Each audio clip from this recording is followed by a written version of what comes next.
Hi everyone. Mikhail Gorbachev, the former president of the Soviet Union, is said to be the key architect of the end of the Cold War in 1991. He was a long way from his prime, more than 3 decades, at the age of 91 when he has taken his last breath in an hospital in Moscow on August 30th, 2022. This is not very common in Soviet. Leaders often remained in power until the end of old age, or they have lost their lives in the bullet of a political assassin. Gorbachev was lucky in that sense. On Christmas night 1991, when he resigned as the last president of the Soviet Union and the leadership of a nation Russia passed to his simultaneous supporter and critic Boris Yeltsin, he became a common man overnight.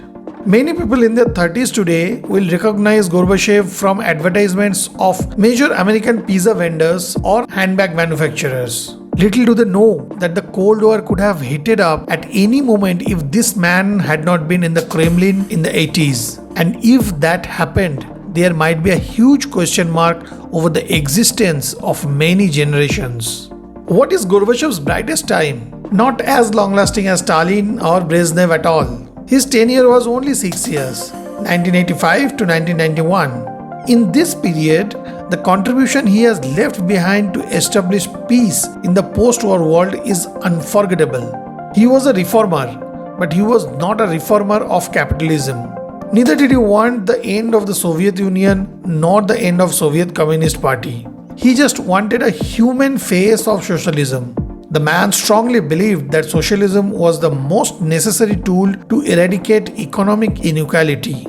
And if the international climate is not peaceful, most of the tax money in his own country will be spent on arms procurement. The need for investment in education, health, and services sectors of citizens will be violated.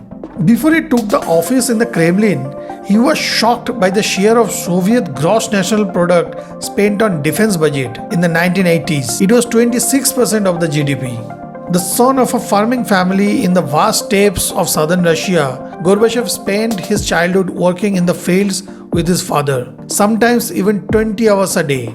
He was not a person who builds theory in advance and gets down to business.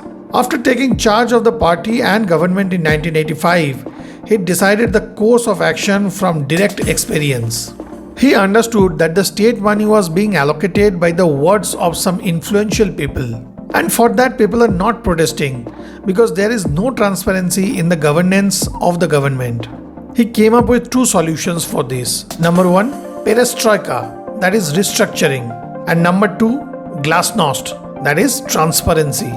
But he was unable to facilitate the restructuring of the economy because of strong obstacles of vested interests. But there was a huge response everywhere to see the efforts of newly minted glasnost in the Soviet Union. In 1999, his efforts led to the election of the Supreme Soviet in front of television camera. Along with that, the discussion and voting of the parliament started to be seen on TV. The newspaper Novaya Gazeta, founded by his enthusiasm, wrote in the condolences message published on the death of Gorbachev, "The political monopoly of the Communist Party was broken, along with the mystery of its power." Like Gandhi and Tolstoy, Gorbachev was a worshipper of peace. He understood that America would never reduce its stockpile, nor would other moderate nuclear powers reduce their interest in arming nuclear missiles if Russia accumulated a mountain of nuclear missiles. Since then, he became a strong supporter of the Non-Proliferation Treaty and began speaking in many countries in favor of the NPT. 2 heads of the state who caught his eyes were the US President Ronald Reagan and British Prime Minister Margaret Thatcher.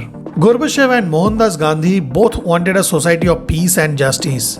Both have earned credit for their efforts. Gorbachev even won the Nobel Prize, yet none of them achieved complete success. Gandhi mistakenly thought that his efforts would end Hindu-Muslim hatred. He paid for the mistake with his life. Gorbachev mistakenly believed that all the US presidents would be visionaries like Reagan.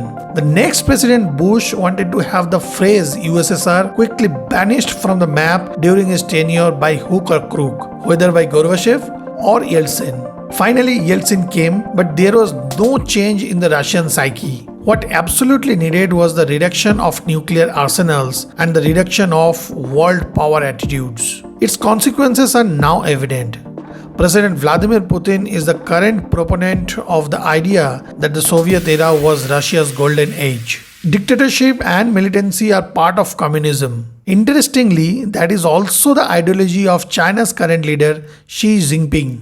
If Bush had not been so quick to gain applause, Gorbachev might have been in power for few more days. Perhaps Gorbachev would have been able to initiate a global nuclear disarmament process from Russia. Maybe it would have been along with America and Western Europe and China too. Maybe. That's our discussion today. If you have enjoyed the video, please hit the like button. Please subscribe the channel and support us. Also, please share this video to all of your connections. We'll catch up soon with a new topic. Till then, bye bye.